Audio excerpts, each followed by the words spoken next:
नाज़रीन, ख़ानदानी मसाइल पर गुफ्तगू के लिए आज शो के आगाज़ में हमारे दरमियान मौजूद हैं कर्नल कुद्दूस और उनकी फैमिली। अस्सलाम वालेकुम कर्नल साहब। वालेकुम अस्सलाम, क्या हाल है जनाब, खैरियत से हैं? आप सुनाइए कैसे हैं? जी अल्हम्दुलिल्लाह। बस फरीद साहब, जहाँ पे 4 बर्तन हों वहाँ पे खटका तो रहता ही है। लगता है फिर कोई खड़ाक हो गया है। और नहीं, मैं ये सोचता हूँ कि जहाँ पे उन बर्तनों में सास और बहू भी हों वो खटका फिर खड़ाक में बदल जाता है।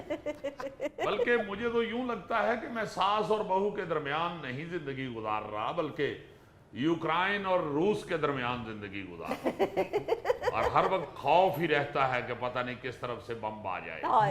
चले शुक्र करें बम चला तो नहीं ना। भाई पास पड़ा ही खौफजदा करता रहता है। और सिर्फ बम ही नहीं फरीद साहब, मैं तो वो खुश नसीब हूं जो बम के साथ साथ एक अदद मिसाइल भी अपने घर में फिट किए हुए हैं।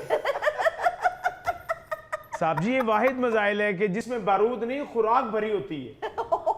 तुम खामोश रहो शरफू। भाईजान, आप कभी मुझे मिसाइल कह देते हैं, कभी फूलझड़ी कह देते हैं। अब्दुल सलाम फूल झड़ी तो नहीं कह सकते आपको, हाँ सावन की झड़ी कहें तो वो कह सकते हैं, क्योंकि उसका खलारा भी काफी होता है।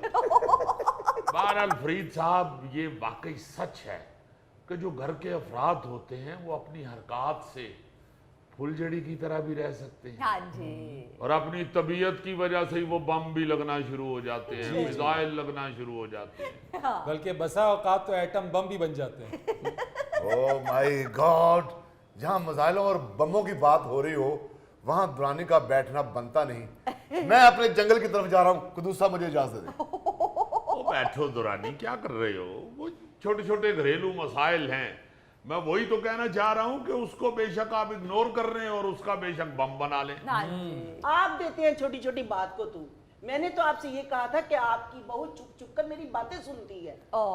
मामा मैं नहीं, आप सुनती है मेरी छुप छुप के बातें। जरा सी मेरे फोन की बेल बजती है, मामा किसी ना किसी बहाने मेरे कमरे में आ जाती हैं और तब तक मेरे कमरे से बाहर नहीं जाती जब तक मैं फोन पे बात बंद ना कर दूं। झूठ बोल रही है ये। मैंने खुद देखा है। अच्छा भला तुम घर में रेसी जीप की तरह जा रही होती है, जरा सा उसके कमरे का दरवाजा आता है तो तुम 22वीं लोडर ट्राले की तरह आहिस्ता हो जाती है, सिर्फ इसलिए कि सुनूं तो सही अंदर क्या हो रहा है। ना ऐसे किया करो खुदारा। आप देखो तो सही हम किस मजहब से ताल्लुक रखते हैं। किसी का खत खोलना, बेशक वो सगा बेटा हो सगी बेटी हो, किसी का दूसरे का खत खोलना गुनाह है और तुम छुप छुप के बातें सुन रही होती हो। डैडी सिर्फ इतना ही नहीं, ये शर्फू को भी भेजते हैं बहाने बहाने से कि पता करके आओ किससे बातें कर रही है। मुझे क्या जरूरत है, तुम उज़मा से बात करो या नुसरत के साथ। हाँ देख ले डैडी, अगर ये मेरी बातें नहीं सुनती तो इनको कैसे पता मेरी सहेलियों के नाम। लो बताओ शरफू, तुम मर जाओ अगर तुम झूठ बोलो। मैं तुम्हें भेजती हूँ उसकी बातें सुनने। जी नहीं, कभी नहीं भेजा। ये क्या डबल माइंडेड जवाब दे रहे हो? तो क्या करे बेचारा, जान किसको प्यारी नहीं होती। अब्बू, इंतहा तो ये है कि अक्सर मामू भी हमारे कमरे में आ कहते हैं, बेटा तुम्हारे कमरे का फर्श ठंडा है, मैं यहाँ लेट रहा हूँ। और बेटा जरा ये भी बताओ कि अब्दुल सलाम लेटा हुआ कैसा लगता है? जी बिल्कुल ऐसे ही जैसे छप्पड़ में से निकल के दरियाई घोड़ा सन बात ले रहा हो। इसको मना करें। क्या मना करूं, उसे जो लगता है वो बता रहा है। सिर्फ एक दिन गया हूँ इनके कमरे में, उस दिन जिस दिन बारिश हो रही थी और बिजली कड़क रही थी। मैंने सोचा बच्चे कहीं डर न रहे हों, इनके कमरे में जाके सो जाता हूँ। मेरे बच्चे बिजली कड़कने से नहीं डरते, तुम्हारे खराटों से डरते हैं अब्दुल सलाम। ठीक है, मैं अपने भाई को लेकर कहीं चली जाती हूँ। फिक्र ना करें, रोजाना 2-3 दफा कहती हैं।